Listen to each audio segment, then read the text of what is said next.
Conte, ti voglio indicare a Napoli. Antonio, ti stiamo aspettando. Napoli ti ama, fai presto, Antonio, fai presto.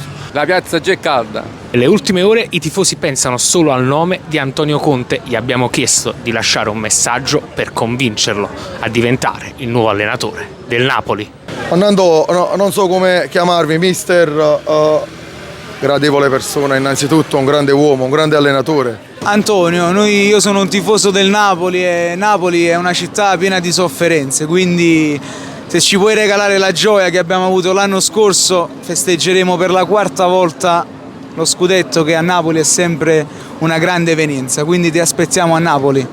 Antonio, vieni qua a Napoli che c'è tanta buona roba da mangiare e il presidente è pronto a cacciare i soldi per fare uno squadrone esagerato per l'anno prossimo.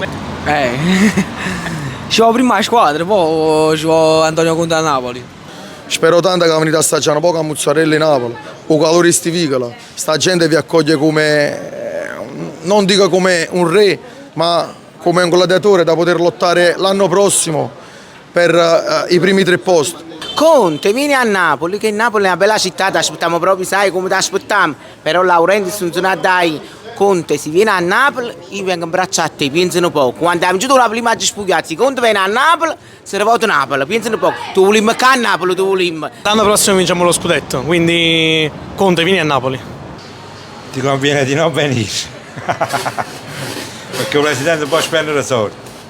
Anto, firma perché non te ne pentirai. La piazza già è calda. È un'occasione imperdibile perché mai come quest'anno il Napoli è una squadra appetibile da allenare.